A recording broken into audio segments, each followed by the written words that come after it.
Mark Twain once called Alton a dismal little river town.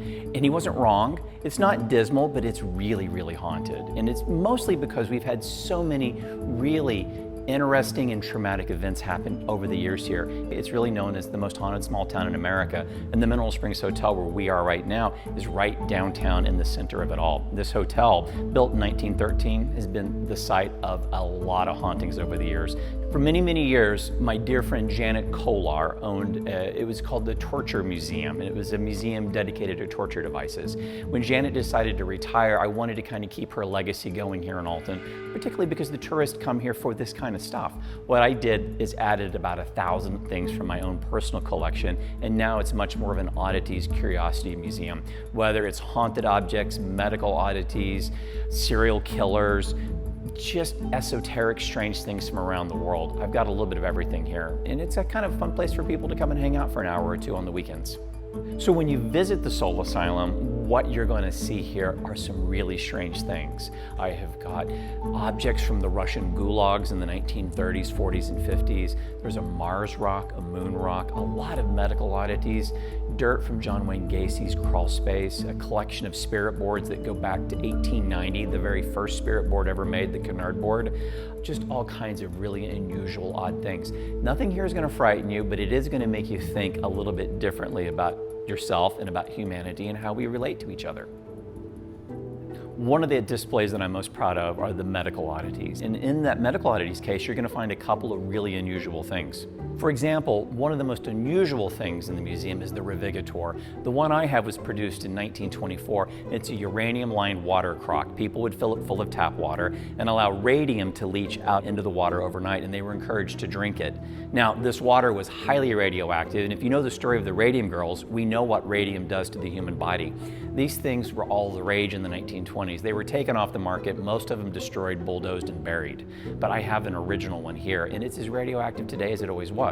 It won't hurt you to look at it, but I won't let you put your arm down in it. The other collection that I really enjoy is the esoteric case. Now, this really encompasses a whole lot of stuff. You'll find things from a Mars rock to a moon rock to Egyptian mummy wrappings that are over 3,000 years old. Things that are just unusual and make us question who we are, where we are, and how we got to be here. I love that kind of stuff. I've been collecting it since 1971, and I've got a bunch of it here. And the one thing that draws most people to the Soul Asylum is that it's in the Mineral Springs Hotel, probably one of the most haunted locations in Alton. There have been 3 deaths here that we know about: Lou Harwood, Clarence Blair, Pearl Sands, and I tell their stories here in the hotel. And I've got some images that we've collected over the years of their spirits in the building.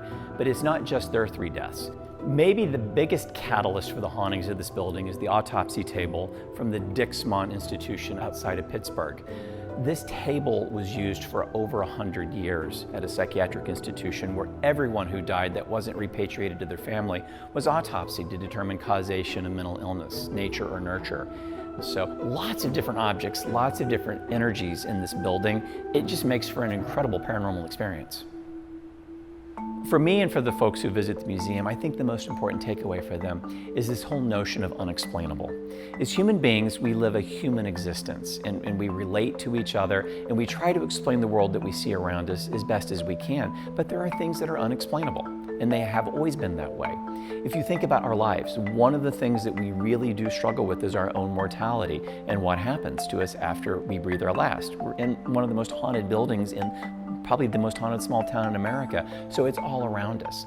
If we can give some history associated with those things and encourage folks to think just a little bit differently about it, be open-minded about it, open yourself up to the experiences that are available for you throughout all of Alton, not just here in the museum, you might come to learn a little bit more about yourself and your own humanity and how you interact and treat other people. And that's the whole idea behind the museum, is to come, learn, read, try and understand and maybe appreciate things from a different perspective. I'd love to have you come and visit, and I think you'll leave here with a different appreciation for our human experience.